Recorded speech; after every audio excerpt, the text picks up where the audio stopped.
Bom dia, turma. Mais uma semana, então, gravei um vídeo para explicar o conteúdo para aqueles alunos que não voltaram para a escola. Semana passada eu tinha publicado lá um material para vocês lerem que fala sobre um filósofo inglês chamado Thomas Hobbes. E ele faz uma reflexão política. A gente está entrando agora nessa área aí da filosofia política, que são reflexões sobre o poder, né? Quem exerce o poder, como exerce, que direito certos indivíduos têm de exercê-lo. Então é dentro dessa área aí da filosofia que o Thomas Hobbes escreve. E a gente vai trabalhar então essa reflexão que ele faz sobre o poder absoluto do Estado. O Thomas Hobbes ele defende que o melhor para uma sociedade é que os governantes eles tenham poder absoluto sobre a população, né, sobre o território que eles administram. Então vamos tentar identificar de onde ele tira essa ideia e quais são os seus argumentos para defendê-la. Né? Vou compartilhar aqui então com vocês a minha apresentação. Aqui está então a pergunta que dá origem então a essa reflexão do Thomas Hobbes é por que os seres humanos aceitam viver submetidos a um governo e abrir mão de sua liberdade, né? Porque o Hobbes parte da ideia de que um mundo sem governo, um território sem governo, seria um território em que as pessoas são totalmente livres para agirem de acordo com a sua própria vontade, né? Cada um decide o que quer fazer, não há nenhuma restrição à nossa liberdade. E as pessoas então abririam mão dessa liberdade total, desse poder que elas têm sobre a própria vida e aceitariam se submeter a uma autoridade política, que passaria então a decidir o que é certo, o que é errado, o que pode, o que não pode ser feito. E ele se pergunta por que as pessoas aceitam isso? Porque ele parte do princípio de que isso é uma escolha. Em determinado momento, as pessoas aceitaram se submeter a uma autoridade política e fizeram isso voluntariamente, por vontade própria.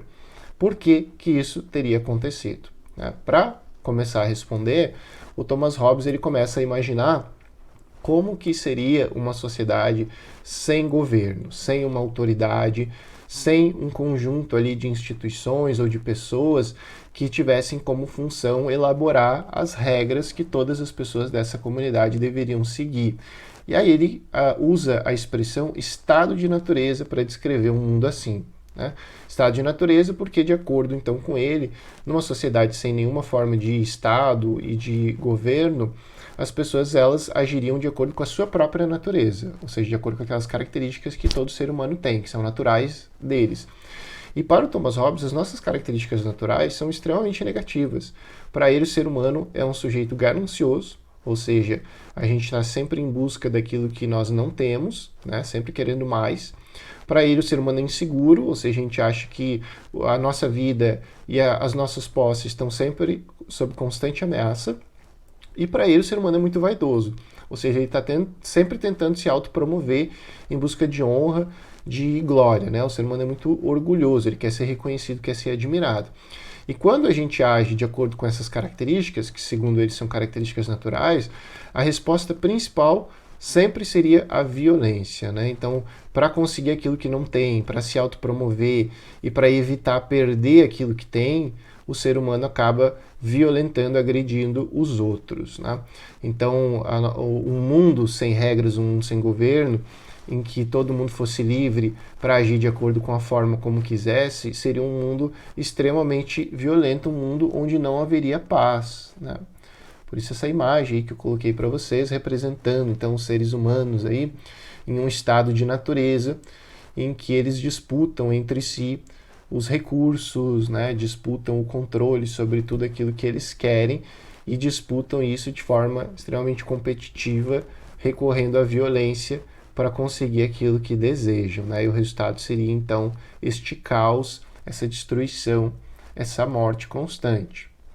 Aqui é uma frase do Thomas Hobbes em que ele reflete sobre este estado de natureza. Ele diz assim: se todos os homens fossem moderados, permitindo aos outros o que permitem a si próprios, não haveria distúrbios. Quer dizer que se as pessoas agissem de acordo apenas com aquilo que elas precisam fazer, né? Se não fossem gananciosas, inseguras e vaidosas, não haveria nenhum tipo de problema e as pessoas poderiam viver num mundo sem nenhuma regra, sem nenhuma autoridade a quem elas devem se submeter. Mas nem todos são assim. já que muitos se julgam melhores que outros e querem ter para si mais honra e respeito que os demais. Né? Portanto, um estado de natureza, para Thomas Hobbes, é impossível, porque seria um estado onde reina a insegurança constante, ou seja, o estado de natureza para ele é um estado de guerra, né? Um estado de violência o tempo todo. E para descrever melhor, né, essa relação dos homens com os outros homens, ele recorre a uma frase de um filósofo lá do mundo antigo que dizia que o homem é o lobo do próprio homem, né? Portanto, não é uma ideia totalmente original do Thomas Hobbes, ele está recorrendo a outros filósofos que pensam da mesma forma. Qual é a ideia por trás dessa frase? De que o homem, ele é, o ser humano, né? Ele é o predador da própria espécie. Aquilo que ameaça a nossa existência, a nossa paz, nossa sobrevivência, não são outros animais, né? Ou outros seres. Então, somos nós mesmos que somos uma ameaça para a gente. E aí, como impedir esse estado de natureza, né? Garantir que as pessoas possam coexistir de forma pacífica? Porque para ele o estado de natureza não é ali um momento da história, não é, no passado as pessoas eram assim, né, e aí a sociedade mudou. Não, ele diz que a qualquer momento nós podemos retornar a esse estado de natureza, sempre que não houverem regras que nós reconheçamos como justas, sempre que não tiver autoridades para que essas regras possam ser fiscalizadas, né, para fazer com que as regras sejam cumpridas, existe essa ameaça de que a gente retorne ao nosso estado de natureza e volte a entrar em conflito uns contra os outros, né? Então, como evitar que isso aconteça? A resposta dele está numa coisa chamada contrato social. Né? O contrato social seria o caminho para que o ser humano pudesse viver em paz, né? Fugindo do seu estado de natureza. O que seria isso? O contrato social seria, então, uma espécie de acordo, uma espécie de pacto entre as pessoas de um determinado lugar, em que elas aceitam perder parte do seu poder e da sua liberdade e transferir este poder para outros indivíduos, né? Para um governo, para uma autoridade. Em troca, elas teriam a sua vida preservada, né? Em troca, elas receberiam a paz, a garantia de que todos poderiam viver bem sem uns ameaçando, né, constantemente os outros. O contrato social, portanto, é essa transferência do poder dos indivíduos para que um governante possa criar as regras e exercer autoridade sobre todo mundo, garantindo assim a paz. Geralmente, eu coloquei a imagem ali no documento, né, porque geralmente este pacto social se manifesta através das leis que são criadas, que são as leis, então, que determinam o que é certo, o que é errado, o que pode, o que não pode ser feito. Né? Aqui uma outra frase, então, da obra dele, em que ele descreve, né, esta construção do pacto social. Ele diz: a única maneira de instituir um tal poder comum capaz de defendê-los, os indivíduos, das invasões dos estrangeiros e das injúrias uns dos outros, é conferir toda a sua força e poder a um homem, ou uma assembleia de homens, né, um grupo de homens, realizada por um pacto de cada homem com todos os homens, né, um acordo, um contrato. De um modo que é como se cada homem dissesse a cada homem: cedo e transfiro o meu direito de governar a mim mesmo a este homem, né? Eu abandono o meu direito de ter governo sobre a minha própria vida e eu transfiro esse direito a alguém, ou a esta assembleia de homens, né? Um grupo de pessoas, com a condição de transferires a ele teu direito, autorizando de maneira semelhante todas as ações. Quer dizer, é preciso que todos os membros de uma sociedade concordem em respeitar essas regras e em ser governados por um outro indivíduo, né? Porque se um destes sujeitos não aceitar esse pacto social, ele passa a ser uma ameaça a todos os outros, né? Então é preciso que todos cheguem a um determinado acordo e que passem a ser representados, então, por um governante, né? Ou por um governo que seja reconhecido como legítimo por todos os indivíduos da sociedade. O Thomas Hobbes segue descrevendo, né, este pacto social, e ele diz assim: os pactos sem a espada não passam de palavras, sem a força para dar segurança a ninguém. Quer dizer, não é apenas um documento que garante que todo mundo vá cumprir essas regras estabelecidas, não é apenas um documento que vai garantir que todos respeitem a autoridade, no caso, o governo. Como fazer com que todo mundo siga, então, essas regras, siga esse contrato social? Ele segue: portanto, se não for instituído um poder suficientemente grande para a nossa segurança, cada um confiará apenas em sua própria força e capacidade, como proteção contra os demais. Quer dizer, é preciso o uso da força para garantir que todo mundo respeite o contrato social, né? Então, para ele, o medo, que é outra característica que faz parte dos seres humanos, e que leva os seres humanos a abrir mão dos seus direitos, do seu poder, da sua liberdade para garantir a paz, o medo também é aquilo que sustenta o contrato social. Porque se as pessoas tiverem medo de desobedecer as regras, de infringir as leis, elas vão obedecer essas regras, obedecer essas leis. E para que elas tenham medo, é preciso que elas tenham a certeza de uma punição caso elas desobedeçam essas regras. Quem é que vai fazer essa punição? A autoridade política. O governo, então, seria responsável, né? O Estado, que às vezes pode ser não uma pessoa, mas várias pessoas, teria essa função, então, de impor a força e de garantir, se necessário, através do uso da violência, a ordem e a paz social. Tudo isso que ele descreve, essa reflexão que ele faz, está num livro chamado Leviatã. O nome completo do livro é esse, Leviatã, ou A Matéria, Forma e Poder de um Estado Eclesiástico e Civil. E essa imagem aí está na capa, ela ilustra a capa do livro. O Leviatã seria então este governante que está acima da população, quer dizer, ele não é um membro da sociedade, ele é alguém que tem muito mais poder que os outros, né? Por isso que ele está acima ali da cidade, e ele é quase que um corpo assim externo, artificial, né? Não é um de nós, é alguém que está acima de nós e que tem poder sobre nós e que nós devemos respeitar esse poder, afinal é este poder que garante a nossa existência, a nossa sobrevivência. Aqui uma outra frase em que ele descreve, então, este caminho todo que ele percorreu, desde uma reflexão sobre o estado de natureza até a conclusão de que o poder absoluto do Estado seria o melhor para a sociedade. Ele diz ali, expus até aqui a natureza do homem, cujo orgulho e outras paixões obrigaram a submeter-se ao governo, juntamente com o grande poder de seu governante, ao qual comparei com o Leviatã. Tirando essa comparação dos dois últimos versículos do capítulo 41 de Jó, da Bíblia, em que Deus, após ter estabelecido o grande poder do Leviatã, lhe chamou Rei dos Orgulhosos. Não há nada na terra, disse ele, algo que se lhe possa comparar. Ele é feito de maneira a nunca ter medo.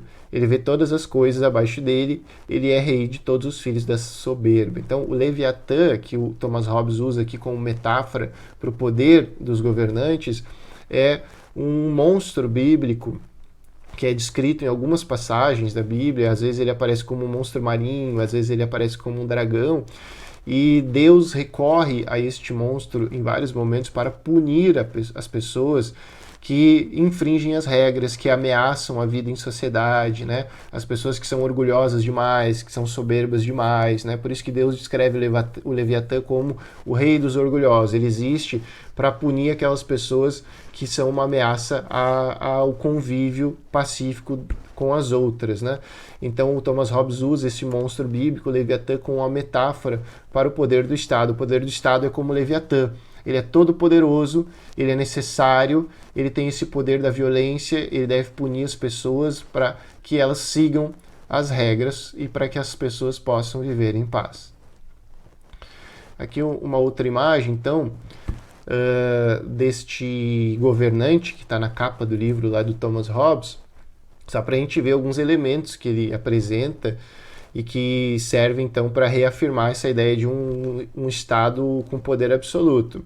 Então, a espada representa o controle da justiça e o uso da força, né? É o governante que tem o dever de usar a força quando ela for necessária, e o controle sobre a força é dele, né? De mais ninguém. O uso da força pode ser feito através, por exemplo, das Forças Armadas, através das polícias, que garante, né, o cumprimento das normas. O seu corpo é formado pelos súditos que transferiram seu poder ao governante. Então, se vocês olharem com atenção, o corpo deste governante é formado por várias pessoas, que são os súditos do rei, né? Os súditos que devem obediência ao governante. Mas este governante só existe porque ele recebe o poder dos súditos. Foram os súditos que abriram mão do poder em favor desse governante. A coroa que ele usa representa aquilo que para o Thomas Hobbes era a melhor forma de governo, a forma que garantiria a paz, que é a monarquia, né? Então um regime político em que o rei é o chefe maior do Estado. E na mão esquerda dele tem o báculo, que é um bastão utilizado apenas pelos bispos católicos, e ele segura esse báculo para deixar claro que o poder espiritual também é dele, né? Quer dizer, ele não está submetido a nenhum outro poder, nem mesmo ao poder de Deus, tá? Então é um governante todo-poderoso, né? Que tem o poder civil e o poder religioso sobre todas as pessoas de um estado, de um determinado território.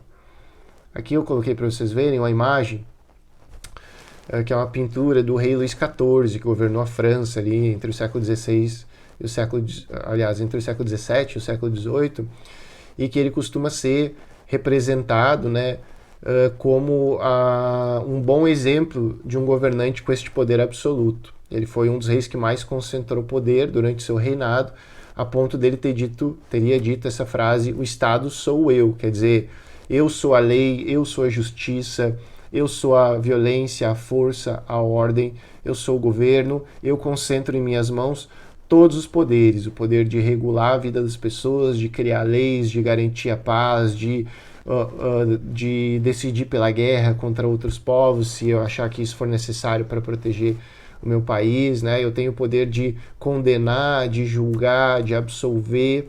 Então, uma única pessoa concentra todos os poderes. É isso que Thomas Hobbes defendia, né? Ele defendia que quanto mais concentrado o poder, maior era a chance de garantir a paz, né? Se esse governante então conseguisse punir aqueles que descumprem as leis e impor, né, essa ordem sobre toda a sociedade.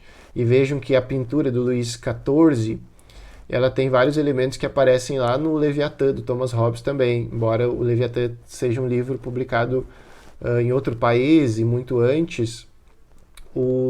A pintura do rei segue essa lógica, né? De que ele segura o cetro, que é um símbolo de estabilidade, de poder. Ali aparece também a coroa, simbolizando, né, o poder dele, que é o poder real. Tem um outro cetro ali que tem uma mão na ponta, que representa a mão da justiça, dizendo que o rei é o principal juiz também, né? Ele que tem esse poder de, como eu disse, julgar, absolver e condenar as pessoas. E a espada também. O rei não é um soldado, ele não participa de guerra nenhuma, ele não luta com ninguém em nenhum momento da sua vida, mas ele aparece na pintura com a espada para mostrar que ele tem o uso da força, né? Ele que tem este poder de usar a violência para impor a ordem. E por fim, um esquema aí que eu fiz para vocês, resumindo essas ideias todas do Thomas Hobbes, todo o caminho que ele percorre para chegar a essa conclusão de que um Estado com poder absoluto e de preferência governado por um rei, né, uma monarquia absolutista, seria o melhor governo para uma sociedade. Então ele diz que se as pessoas forem deixadas sem governo, elas vão aterrorizar umas às outras naquilo que ele chamou de estado de natureza, no qual as pessoas não se detêm por nada em sua busca de autopreservação ou autopromoção. No estado da natureza, a condição dos seres humanos é a condição de guerra de todos contra todos.